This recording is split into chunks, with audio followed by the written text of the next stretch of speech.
Ils passent des heures sur leur téléphone accrochés aux réseaux sociaux. Nos enfants de plus en plus exposés aux dangers d'Internet, qui peuvent parfois tomber dans des pièges comme celui du proxénétisme des mineurs, un phénomène qui explose.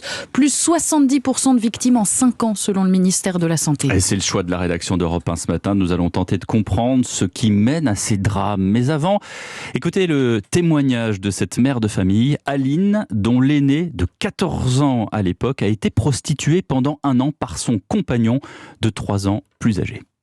Elle lui a menti à lui, elle lui a dit que son papa était mort, que sa maman l'avait mise à la porte. Au début, c'était « tu es la femme de ma vie, on va se marier, t'inquiète pas ». Mais par contre, voilà, pour qu'on puisse se marier, il va falloir de l'argent.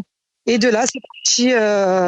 Au début, elle le faisait par amour et après, petit à petit, par obligation. En fait, un jour, il a failli la tuer. Il l'a laissée pour morte. Vers 21h, les pompiers m'ont appelé, ils m'ont dit voilà, on a votre fille avec nous. Apparemment, elle s'est fait frapper par son conjoint. Elle m'a pas parlé de prostitution. Comment j'ai su tout ce qui s'est passé aussi exactement, j'ai lu le procès verbal. Après, je vais pas vous mentir, j'ai pas lu jusqu'à la fin. Voilà, je suis pas arrivée. L'âge des clients, il y en avait de l'âge de son grand-père, quoi.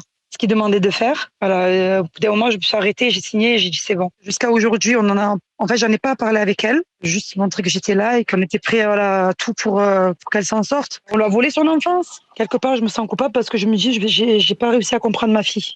Voilà, témoignage bouleversant recueilli par Marion Gauthier. Les chiffres sont sans équivoque. Depuis 2017, le nombre de saisines de la brigade de protection des mineurs de la police judiciaire parisienne a plus que quadruplé.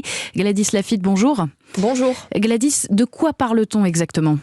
Alors il s'agit de jeunes filles, le plus souvent mineures, qui dès 15 ans se prostituent pour des proxénètes hommes, mais aussi femmes, souvent mineurs eux aussi.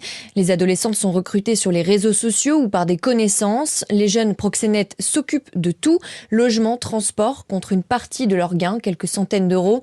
Christophe Molmy est le chef de la brigade de protection des mineurs. Sorte d'arrangements commerciaux comme ça entre jeunes. C'est une génération qui veut tout de suite acheter des Louboutins, un sac Chanel, qui exhibe des liasses de billets sur les réseaux sociaux. Lorsqu'on parle avec elles et qu'on leur dit qu'elles sont prostituées, elles disent non, moi je ne suis pas une prostituée, je suis une escorte. Alors face à l'explosion du phénomène, Christophe Molmy a créé un groupe de 7 enquêteurs spécialisés en septembre dernier.